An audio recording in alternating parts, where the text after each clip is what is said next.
So I'm so excited for season 2 of The Mighty Ones. Can you just tell us what fans can expect in season 2?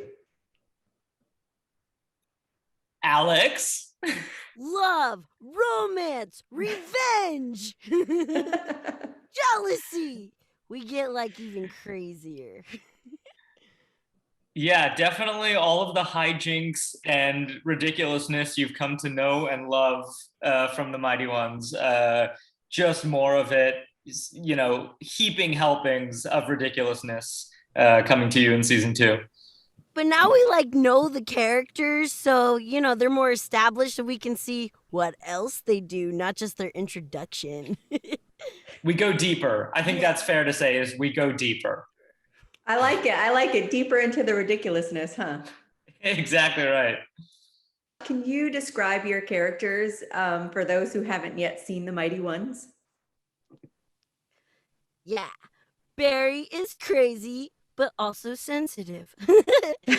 She's like one of the coolest characters to get to play because most of the times they're like, bring it back, we want realistic reads, but this they really let us go all out. So Barry might be down here. Why are they gonna mulch us? And then all of a sudden she's like, let's go, Roxy! So that's her in a nutshell. Yeah. Yeah, Twig is a literal stick in the mud, which is very informative for a character because he's a little neurotic. He's kind of a wet blanket at times, a worrier, but his heart's in the right place, and he cares deeply for his friends, even while he's accidentally ruining their fun at every turn. We still like them, kind of. I mean, I feel like every group needs kind of like a stick in the mud. I feel like I might be that part in our little friend group. I'm totally. I'm that person in my marriage, so everyone needs it. You can ask Amanda later. I'm sure she would say I am the stick in the mud in our friendship. So I don't believe it. I do love me some Twig time. So does Barry ever get jealous of Twig time? She gets jealous when he like takes her snazzy hat.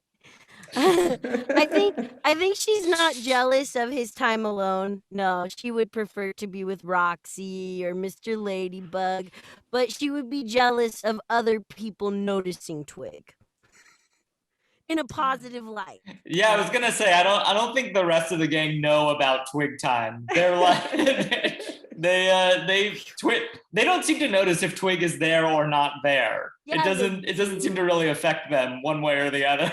If they need to poke some glop, they notice Twig's gone. That's right. That's right. When they need something jabbed. I will say I never knew that there were that many adventures to be had in a backyard. So this show is very impressive to me. Do you guys ever have any input of like writing on the show or suggest new adventures that the Mighty Ones might have in the backyard? Josh? By the time things get to our desks, they've usually been pretty well story broken and designed and conceptualized. So for us, it's mostly just enjoying what the writers and the creators have already put together, which I'm mostly a fan. So I wouldn't dare to try to make things, to improve upon things that are far beyond my wisdom or understanding.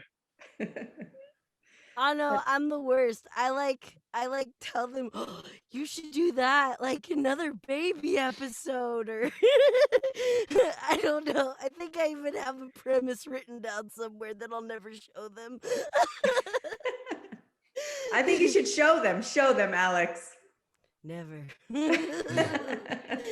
I just like hanging out with them, so it's always fun to be like, oh, what about this? And then even if they, they probably won't ever use it, but it was still fun to tell them. So I love shows that families can watch together where there's something for kids and also for the adults. So for families who are watching The Mighty Ones together, what do you think that they can take from the show? I couldn't agree more. I think it's so great that this is a show that has a lot of that kind of sillier, slapstick, off the wall comedy for grown-ups like me. And then for kids, there's some sophisticated comedy and a lot of stuff that goes above my head. Like our writers are so incredible. There's always something like referencing a genre or a style or classical music. There's always something for the little geniuses in the room and for goofballs like me. Yeah, same. I think the reason why it was beautiful, it's so beautiful to look at. That's like the first thing you notice.